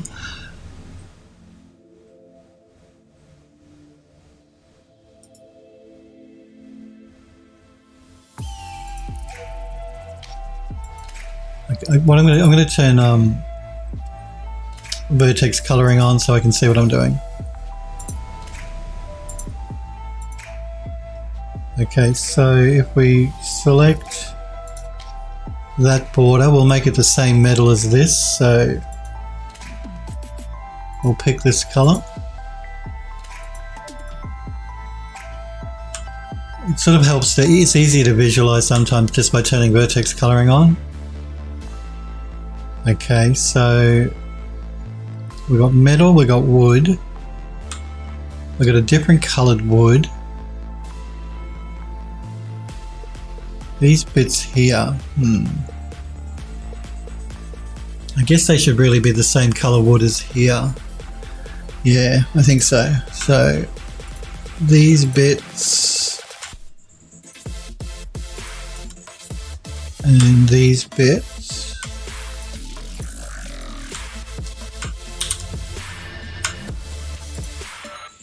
need to be the same green.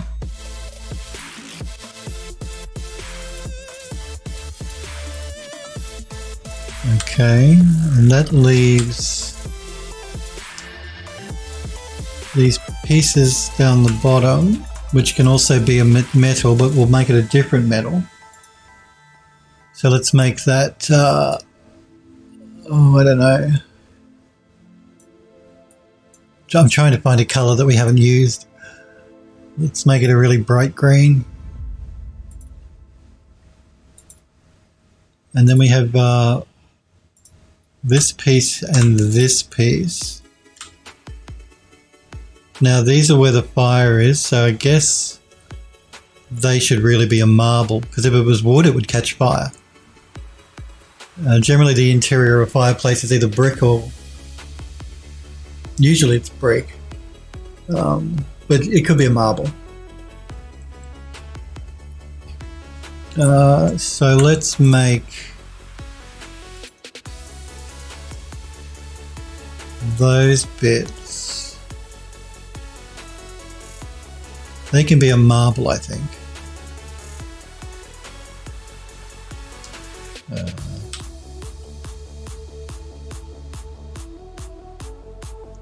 Yeah, they can probably be a marble, so let's make those a mid-grey.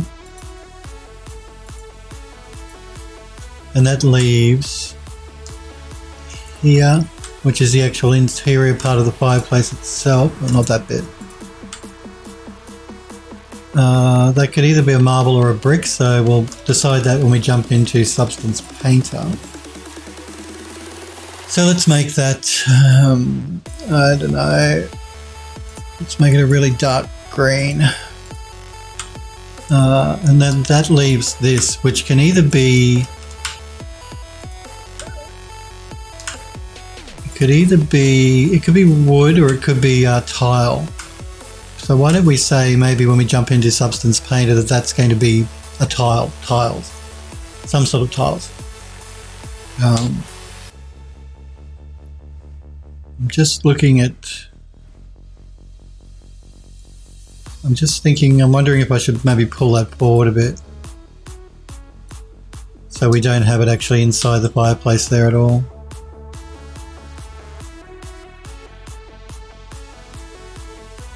Might be better. Let me have a look.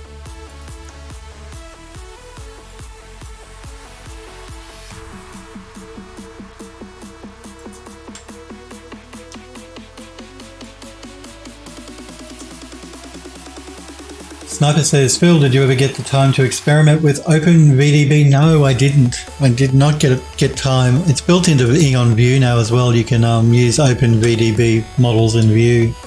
And I really wanted to look at it in that as well, but no, I just have not had the time, unfortunately. One of the other things I've got to get around to doing. Oh, man. So yeah, I think we'll pull that forward. We might even leave that white, that can be the tiles. I'm just trying to work out what's this thing here. Let me just undo that. I forgot to select that as well. All right, now we can pull it forward.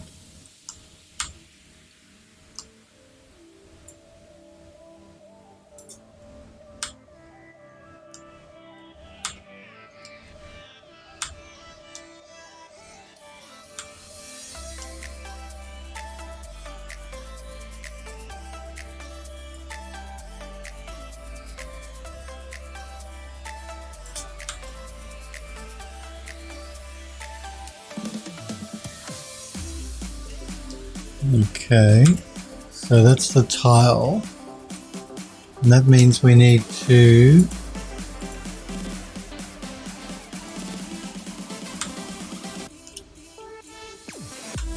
grab these two and pull them forward.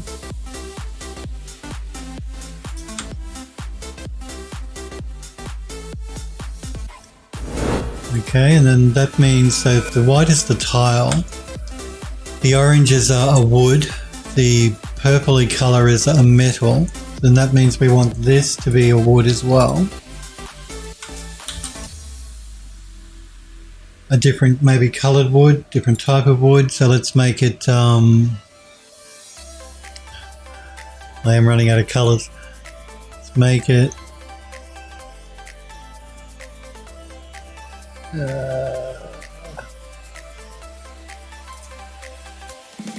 let's make it this bluey aqua, dark aqua, grey almost. Then that means this can also be metal, and I want it to be the same colour as that, so the same metal as that. So let's just pick that colour up.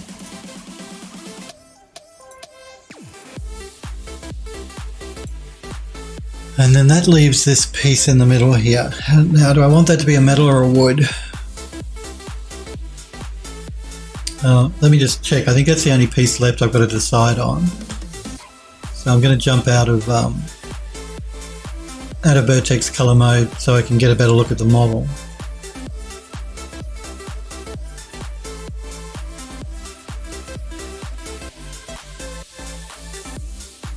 Yep, that's the last piece I need to decide on. So let's turn off vertex coloring.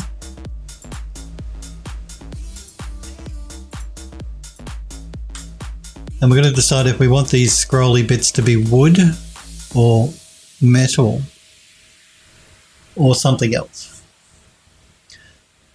You know, I think the best thing for me to do will be to give it its own color. So we'll say metal. And then when we actually jump into Substance Painter to texture it up, we can then decide if we want to make it a wood or a metal. We could even just make it the same color as the wood here. I think that's a better way to go. So let's choose a color for that.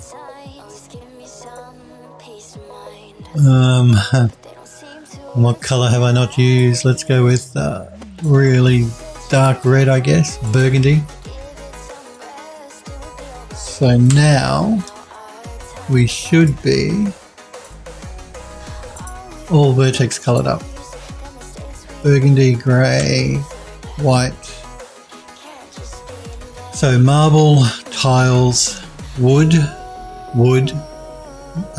metal for the yellow, metal for the purple, wood for the orange, wood for the dark grey, marble for the light grey, maybe a brick for the back, dark green, and either a wood or a metal for the scroll at the front. Yeah, I think that should be good. Let's turn off vertex color and let's save our project. How are we going? Oh, I don't think we're going to get time to start texturing it up, but we're good to go now. We've UV mapped it, we've vertex colored it. So when I come back next week, we can bring it into Substance Painter and start texturing it up straight away. Smurpery says copper. Yeah, when we jump into Substance Painter, we'll start throwing a couple of different types of materials down, and we can decide then whether we want it to be a wood, a metal, or a copper, or a gold, or whatever. We can throw a couple of different materials down, see which one looks better, and we can decide from there. I think that's the best way to go. But yes, we've UV mapped it, we've vertex colored it, so now we can texture it up, which is what we're going to do next week when I come back. Do remember, if you did enjoy the stream and you're new to the channel, please remember to follow me, to follow my Twitch channel, because you'll get a reminder when I go live. You can also follow me on Twitter at PhilDoes3D, because I always post to Twitter when I go live. Also, don't forget to join the PhilDoes3D Discord server if you haven't already, because you can show off your work on the Discord server. But I think we might call it a day. I'm finishing 5 minutes early. I'm sorry, guys, but yeah, there's no point in us starting to texture it up in 5 minutes. We'll start afresh on Monday next week. So I will be back again at 5 p.m. Pacific time Monday next week, which is our next live stream. You're quite welcome, Zofo. I do want to thank you guys and girls, though, very much for hanging out with me and for watching. I really do appreciate it. Or you may have some stuff to show me, Android Lust. Cool. I love looking at the stuff you guys are working on. So if you're working on anything, jump into the Discord server, pop it into the gallery. When I come back next week, we'll show it off on stream. But yeah, thanks guys again for hanging out and watching. I really, really do appreciate it. I will be back again on Monday next week, 5 p.m. Pacific in the US. You guys and girls have a great weekend, and I will catch you all next week. See you guys.